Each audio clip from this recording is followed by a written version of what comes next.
A Princesa, o Fantasma e o Diabo.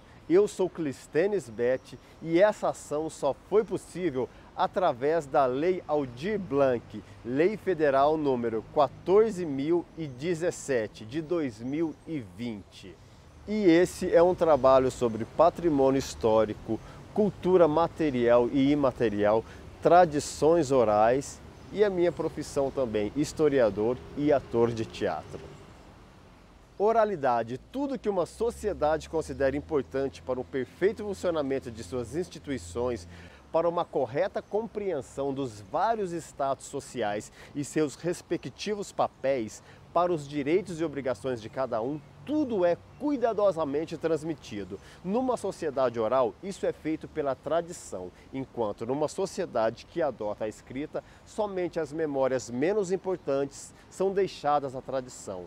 É esse fato que levou durante muito tempo os historiadores que vinham de sociedades letradas a acreditar erroneamente que as tradições orais eram um tipo de contos de fadas, canção de ninar ou brincadeira de criança. Humpty Bah. A própria história de Poços de Caldas está envolvida com a oralidade. Em seu livro Memórias Históricas de Poços de Caldas, de 2002, Nilza Botelho Megalho, museóloga, historiadora e folclorista, narra algumas histórias passadas através da oralidade e que acabaram tornando-se lendas na cidade. Nilza narra vários contos e lendas que até hoje são passados pelos moradores de Poços de Caldas, como se de fato tivessem ocorrido aqui. Tamara Gagarin. Ela era uma moça muito bonita, educada, morava bem longe daqui. Numa noite muito fria, vários homens entraram no palácio que eles moravam e mataram toda a sua família. Ela ficou escondida e depois que todo mundo saiu, viu que sua família estava morta. Fugiu do país dela e veio para cá. Mesmo assim, continuaram procurando a pobre princesa, também queriam matá-la. Ela é uma princesa, está enterrada no cemitério de Poços de Caldas. Quando a mãe for lá, eu mostro para vocês. Lúcia de Campos Beth, minha mãe, uma noite em meados dos anos 70. Inicio com a narração de minha mãe, pois foi o primeiro contato que eu tive com essa história. Minha mãe, através da oralidade, narrou os acontecimentos que levaram à execução da família Romanov em 17 de julho de 1918. Em 1894, o jovem e ingênuo Nicolau assumiu o trono do Império Russo. Como se não bastasse a falta de preparo e temperamento adequados para a função, o novo czar ainda precisou lidar com a crescente agitação social que por fim resultaria na Revolução Russa em 1917. A queda da dinastia Romanov é bastante conhecida, porém, mais do que um relato político, Robert Massi revela aqui a história dos protagonistas do crepúsculo do grande império, o último czar e sua esposa, Nicolau e Alexandra. A Revolução de Março de 1917.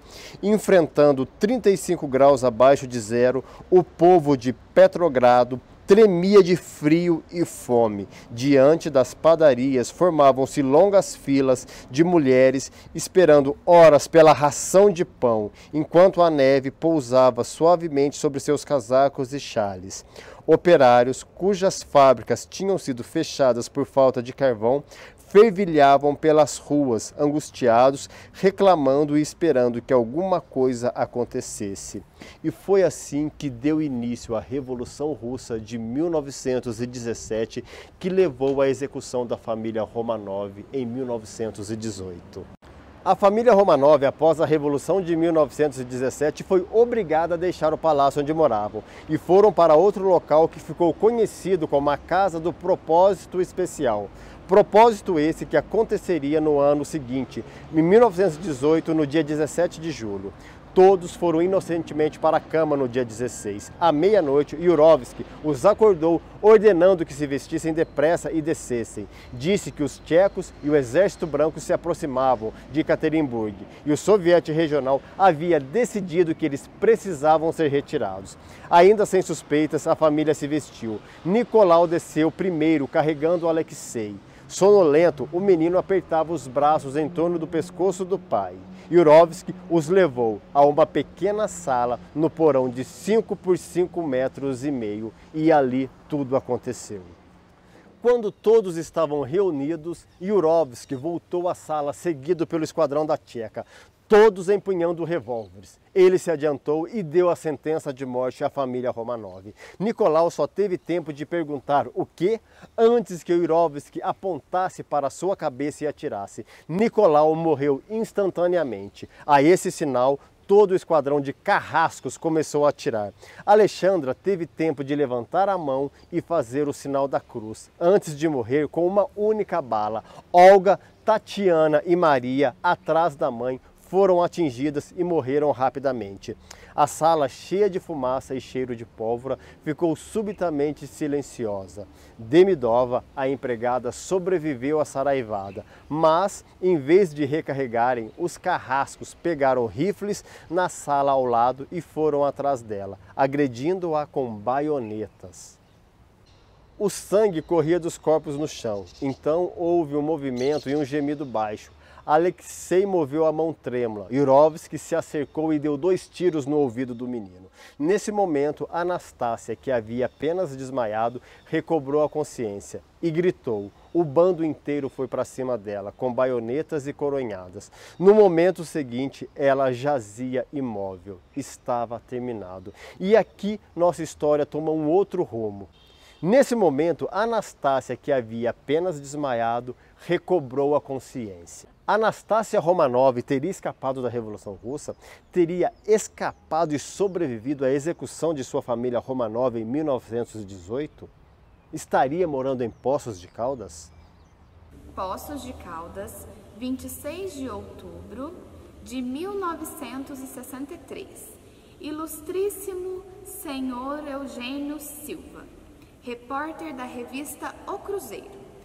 Prezado senhor, sirvo-me da presente para comunicar-lhe um fato que, segundo suponho, constituiria um furo sensacional para a sua revista, se confirmadas as minhas suspeitas.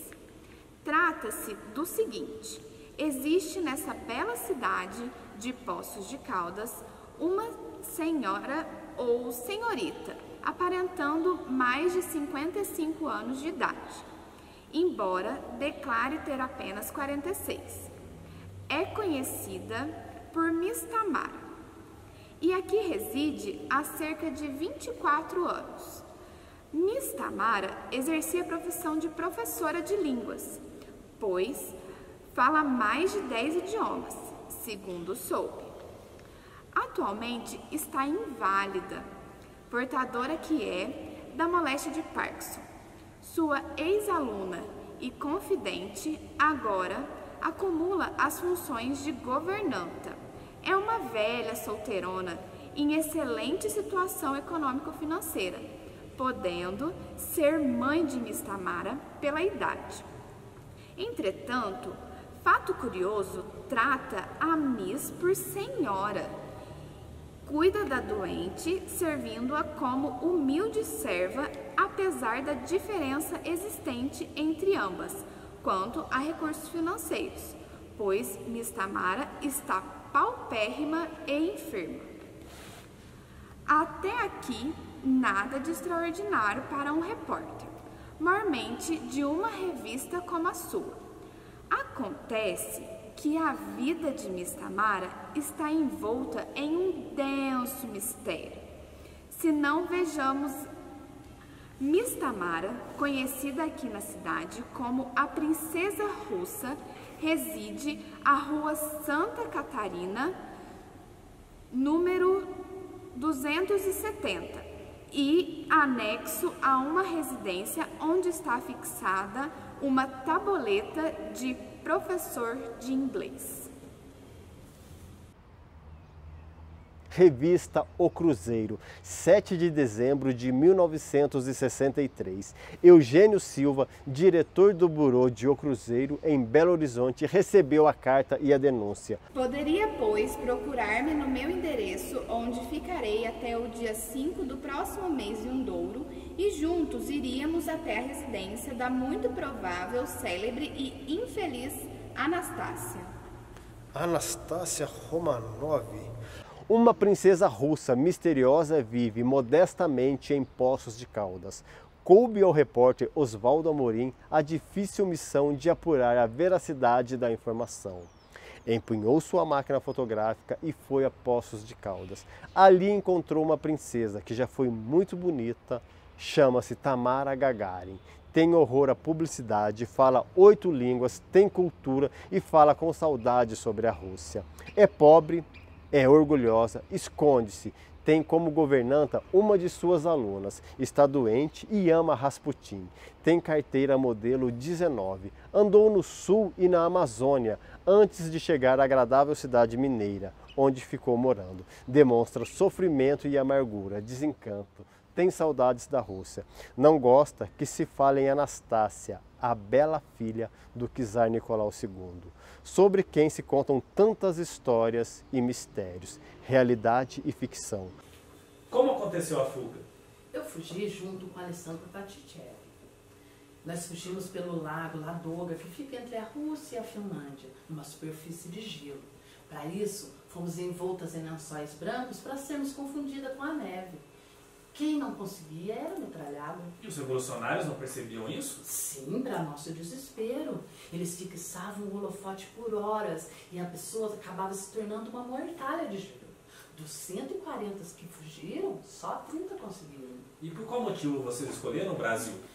Porque a Alessandra recebeu a informação que na América Latina havia refugiados russos.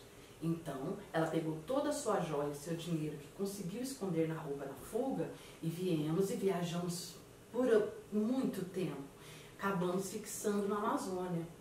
Lá ficamos meses. E quando chegaram em Poços de Caldas? Por volta de 1938.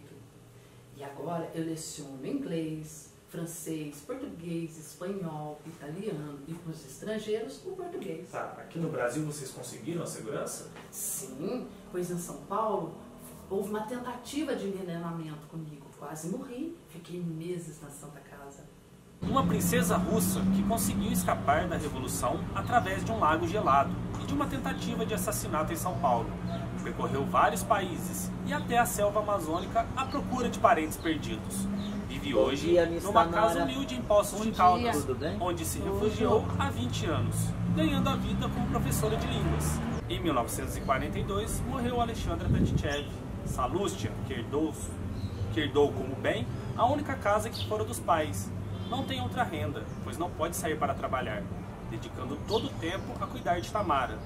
Visita todos os dias, que volta do almoço do Hotel Aurora, de onde sai com a marmita e seria o seu jantar, mas na verdade é o almoço de Tamara.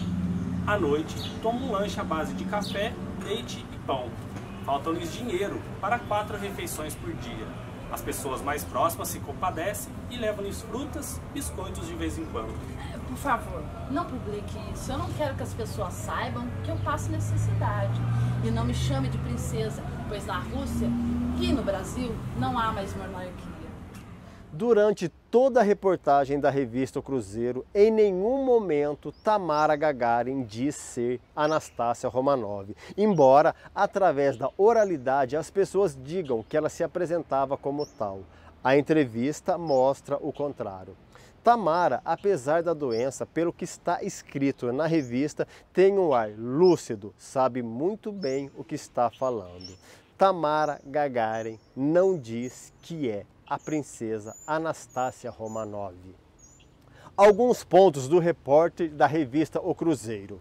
A semelhança entre a Anastácia e a moça Tamara Gagarin é grande, sobretudo os olhos mostrados em retratos. Além do título de princesa que Tamara procura esconder, Tamara aparenta a mesma idade que a Anastácia teria na época, 61 ou 62 anos. A cor dos olhos e o formato do nariz. As fotos do czar Nicolau II e da família imperial, que Tamara conserva há 25 anos. Tamara afirma ter 46, mas aparenta ter mais de 60. Se perturba quando se fala em Anastácia e muda de assunto. O mistério que envolve sua origem. Não fala da infância e nem da adolescência, nem mesmo com sua amiga Salústia. O conhecimento que tem sobre a Rússia antes durante e depois da Revolução, e uma ardorosa defesa a Rasputin, a quem chama de homem santo.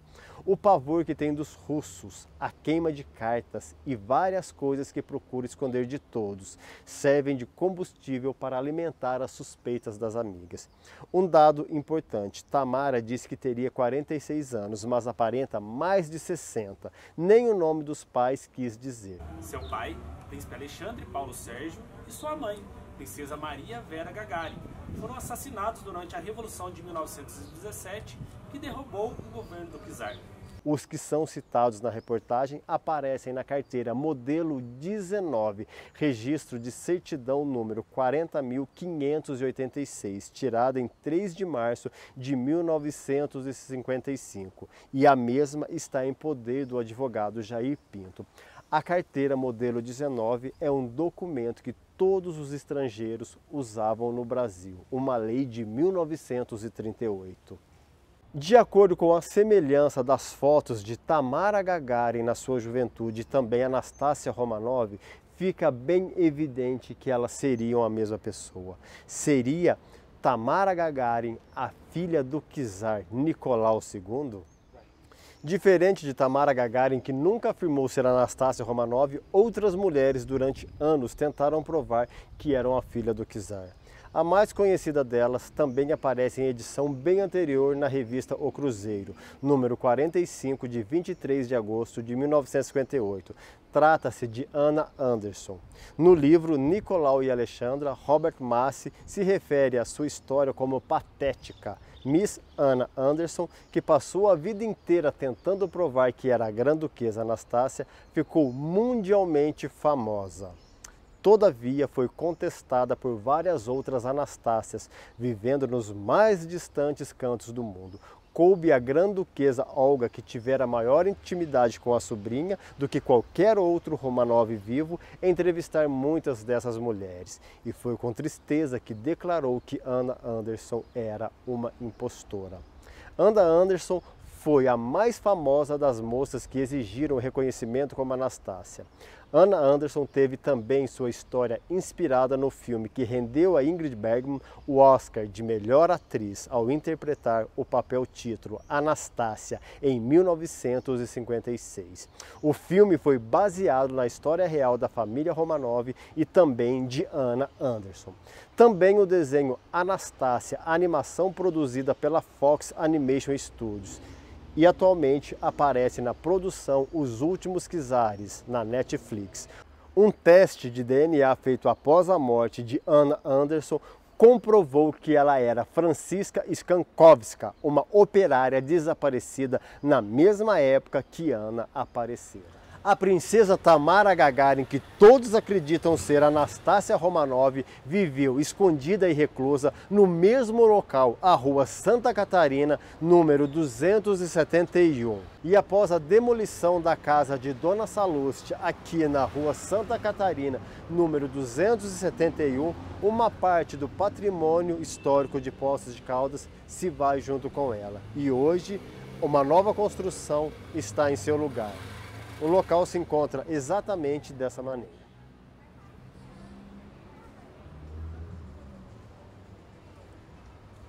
Tamara Gagarin, quando morreu em decorrência do mal de Parkinson, em 25 de agosto de 1966, morava exatamente aqui, no Asilo São Vicente de Paulo, hoje de responsabilidade da Associação Damas de Caridade.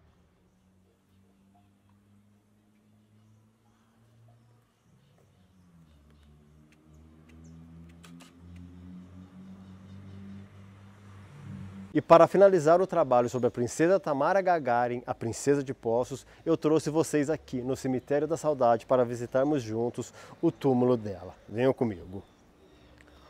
O túmulo da princesa Tamara Gagarin é um dos mais visitados no feriado de finados.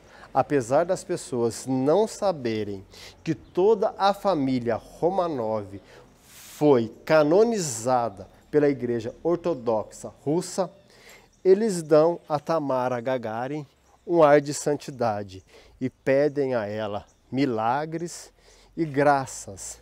E é exatamente aqui que ela está enterrada. A gente já pode ver o túmulo dela, que tem alguns enfeites, né? As pessoas deixam coroas, bijuterias, né?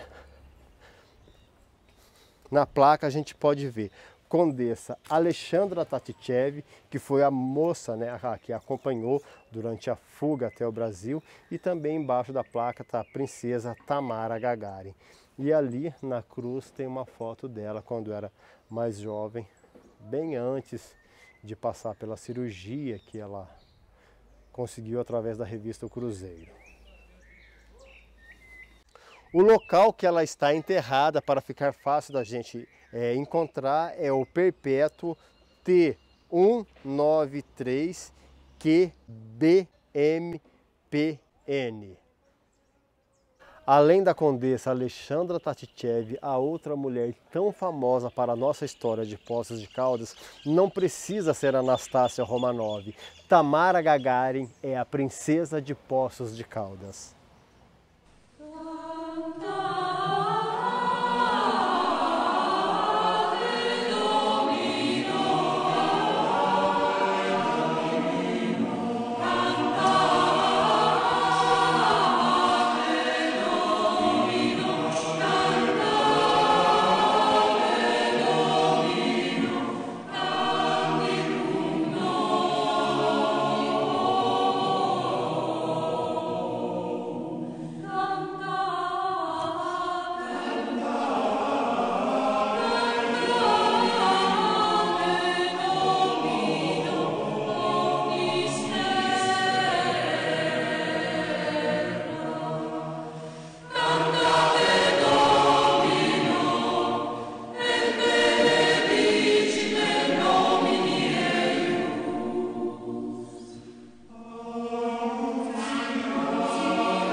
Senhor Ebenezer Jones, o inglês de Liverpool, conhecido em Poços de Caldas como Mr. Jones, o fantasma da Urca.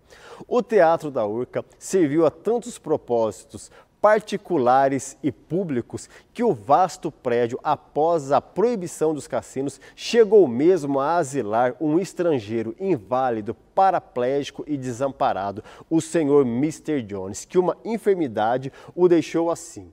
E foi com a sua cadeira que chegou a Poços de Caldas para se curar nas águas termomedicinais. Não se sabe ao certo quem permitiu, mas o inglês passou a ocupar um dos camarins do antigo Teatro da Urca.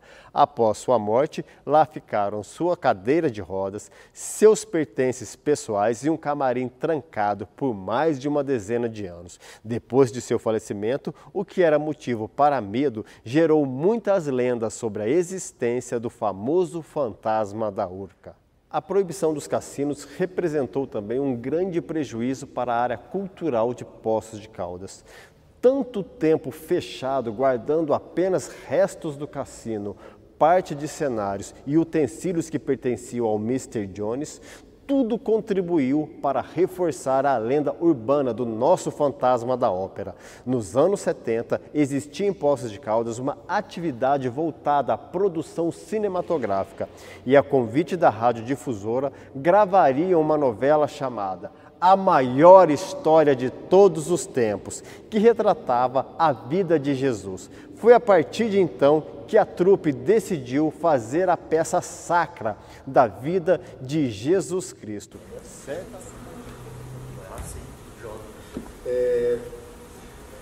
Coloca a roupa da mulher do Pilatos. Por quê? Pra fazer a cena, a gente vai fazer essa cena também, né? Sim. O que vocês acharam? Olha. Só tinha essa peruca aqui, gente. É a mesma que a gente usou no teatro de revista. Então, mas vai fazer Jesus meio estranho, não vai? Não, tá boa. Não é meio Acha o braço aí? Vamos aqui, ó. A gente vai dar um... Se bem que o povo vai estar de longe, né? No teatro vai estar de longe, não vai aparecer, né? Ali. Só baixar um pouco. Tá. Deixa eu ver. O Judas tem um Aí, braço deixa só. Não, o Judas deixa aí, coloca a roupa nele, depois a gente pendura numa corda, aí na hora da cena do enforcamento joga lá de cima. Nossa. Tá? Beleza. Então, deixa o Judas pra lá e vamos passar a cena da mulher adulta. A gente pode tirar nosso lugar? Vai, aqui? Pode ir lá pro lugar. E o Judas? Vamos lá. Deixa o Judas pra lá. Vamos lá. Quem que vai falar? Quem que fala matem, cumpre-se a lei de Moisés? É você, né? Sou eu. Então, você fica aqui junto comigo. Já pôs a roupa? Pois tá, tudo bem. Então eu tô aqui. Tem mais alguém em cena? Maria não tá em cena, não, né? Não. Depois que o pessoal chegar, a gente faz a cena de novo. Aí vai estar todo mundo aqui em volta aqui e traz a mulher, tá? Traz a mulher e começa a cena. Vai, pode trazer, vai. Terminei as bem-aventuranças, lá falar no texto e tal. Vai, pode. Pega! Ah, vem aqui! Senhor, me ajuda! Senhor, essa mulher foi pega em ato de adultério e segundo a lei de Moisés, manda-nos apedrejá-la. O que diz a isso? Não tens coragem de responder? Matem-na, cumprem a lei de Moisés. Isso mesmo! Aquele dentre vós que não tem pecados, que atire a primeira pedra. Vocês estão olhando para mim com cara de riso, gente, por causa da Bíblia. Tá, mas tá. Não, amanhã a gente dá um jeito, faz com lenço, mas tá. Vai. Matem-na. Matem-na, cumprem a lei de Moisés. Isso mesmo! Aquele dentre vós que não tem pecados, que atire a primeira pedra. Acho que ficou legal, vamos fazer de novo? Eu não peguei a pedra. Não, mas isso... Não vai. De novo? Vai. Agora? Matem-na, cumprem a lei de Moisés. Aquele dentre vós que não tiver pecados, que atire a primeira pedra. Vai, aí você sai rápido, senão não fica ralentado. Levanta. Onde estão aqueles que te apedrejaram? Te julgaram? Ninguém te julgou? Não, Não, senhor. não, Senhor. Senão amanhã você não esquece, o texto fala mais alto. Vai. Tá. Onde estão aqueles que te julgavam? Ninguém te julgou? Não, Senhor. Eu também não te julgo. Vás e não peques mais. Preciso tomar bênção, né? Mas tudo bem. Né? Porque não existe esse negócio de tomar bênção. Tal, essa cena. Tá pronta aí a cena do Herodes? Do Herodes não, do Pilatos? Então vai. Você faz o Pilatos? Faço. Essa cena, espera aí, essa cena. Maria, acho que ela está em cena, tá? Mas aí o pessoal pode gritar, soltem Barrabás, o pessoal da técnica. Você está em cena, você está em cena. Tá. Eu também tô, então? Oi? Eu também tô? Coloca uma roupa igual a deles aqui. Corre lá. Tá? Ao contrário. Vai, o figurino, ajuda aqui. Então vamos, vai. Estava contrário, ele tá pra sai. avesso. Tudo bem. Você aqui, ó, vai, passa a cena aí, vai, só daqui de cá. De cara, tem muita gente lá. Não, mas aqui Jesus tem que estar junto. Jesus para um lado e Barrabás do outro. Mas ele é o Barrabás. Desculpa eu. Eu sou Barrabás. Você é Barrabás. Vocês não decoraram o texto? Não, eu sou Pilatos. O careca é Pilatos. Vai pôr um negócio de cravo, não, de ouro aqui. Gente, silêncio, silêncio, vamos passar, vamos ensaiar a cena do... Tá ao contrário, mas tudo bem, depois a gente arruma. Fica pra baixo aqui, ó, pro pessoal não ver. Isso. E aí grita, solta em Barrabás, tá? Não faz gracinha não, gente, no ensaio, pelo amor de Deus. Tá. Vamos lá? Tá, pode? Vai. É costume que pela Páscoa se solte um prisioneiro. Querei vós que eu solte. Querei pois vós. É costume que pela Páscoa se solte um prisioneiro. Querei vós. Pois vós. Quereis que eu solte. Melhor, né? É costume que pela Páscoa se solte um prisioneiro. Quereis que solte o rei dos judeus? Solte Barrabás! Não, todo mundo junto. Não, solte Barrabás, vai. Quereis que solte o rei dos judeus? Não! Solte Barrabás! Ele será castigado, crucificado. Quereis vós que solte o rei dos judeus? Não! Solte Barrabás!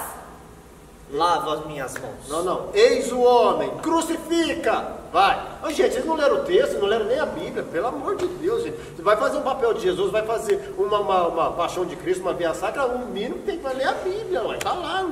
Vai. Eis o homem. Crucifica! Eu vou gritar pra me crucificar, gente? Vai! Gente, vocês vão ser castigados, isso é heresia, hein? Vai. Certa noite, enquanto acontecia o ensaio da trupe, estranhos fenômenos aconteceram no palco do teatro.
Após os eventos de terror ocorridos no Teatro da Urca, os atores foram embora, mas o ocorrido chegou à imprensa pós-caldense. E no dia seguinte, as manchetes dos jornais estampavam sobre o possível fenômeno paranormal ou doutrinário acontecido no Teatro da Urca. Um dos jornais questionava se forças ocultas não estariam tentando impedir que o espetáculo sacro acontecesse. A partir de então, surgiram outros relatos de funcionários ou frequentadores do local, que viam uma cadeira andando sozinha, telefones tocavam e outros relatos que corroboravam com a lenda urbana. A trupe resolveu então exorcizar o fantasma, abriram o camarim e doaram seus pertences. Pensaram assim que a lenda de Mr. Jones tinha chegado ao fim, porém, muitos anos depois, a museóloga e escritora Nilza Botelho Megali publica a lenda em um dos seus livros. Assim, a lenda do fantasma da Urca entra definitivamente para a história de Poços de Caldas.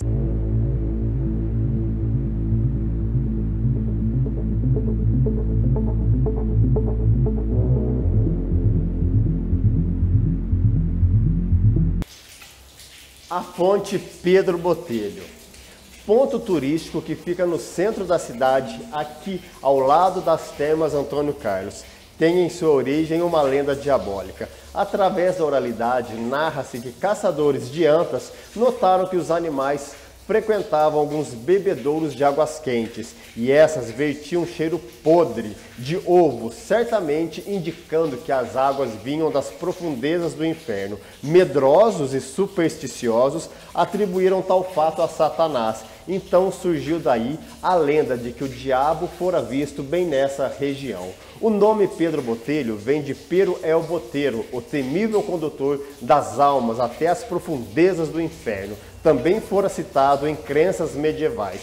A religião e a oralidade misturam-se em muitas narrativas, pois Pedro Botelho, que dá o nome à fonte, é proveniente da Ilha da Madeira, sua lenda, um usineiro cruel que blasfemava contra Deus e a religião. Levava uma vida luxuriosa com uma ex-freira. Em certo tempo, a jovem se arrependera e voltara para o convento. Pedro Botelho, então, invadiu o convento, sequestrou a freira e a prendeu em seu palácio. A narrativa, talvez para se consagrar como verdadeira, confunde-se com fatos históricos. Esse ataque de Pedro Botelho contra o convento teria acontecido no mesmo dia do saque do Funchal, em 3 de outubro de 1566, na Ilha da Madeira. Pierre Bertrand de Montluc ocupou e saqueou o Funchal. O ataque mais significativo aconteceu em outubro de 1566. Montluc chegou ao Funchal com 3 galeões e saqueou a cidade, fazendo refém durante 15 dias, causando cerca de 200 mortos e muitos prejuízos entre vinho, açúcar e escravos, tendo inclusive feito um assalto à própria sé do Funchal. Tudo isso acontecendo lá no Funchal, os moradores atribuíram a Pedro Botelho a culpa de ter aberto a cidade para que Bertrand de Montluc atacasse e assim invadiram a sua usina de açúcar, acusando-o de ter aberto a cidade para os calvinistas. E na Ilha da Madeira, a população enfurecida atacou o engenho de açúcar de Pedro Botelho. Prenderam o usineiro e o atiraram na caldeira fumegante na qual se cozinhava o caldo da cana-de-açúcar. O seu corpo, ao cair no caldeirão, causou um grande estrondo. A cauda lufou a grande altura e escorreu como lava. O fogo fez tombar o caldeirão. Abriu-se uma cratera. A multidão apavorada notou que o cadáver de Pedro Botelho não aparecia. Julgou ser ele levado de volta para as crateras infernais. Surgiu então a expressão caldeira de Pedro Botelho. E com o tempo a história chegou até o Brasil através da oralidade, inspirada no livro A Caldeira de Pedro Botelho, livro de 1866 do português Arnaldo Gama, e criou o mito em Poços de Caldas. A mesma tradição oral que transformou as águas de Poços em coisas do demônio também foi responsável por atribuir a elas o poder medicinal. Muitas pessoas aqui vieram através dos milagres que diziam que as águas realizavam.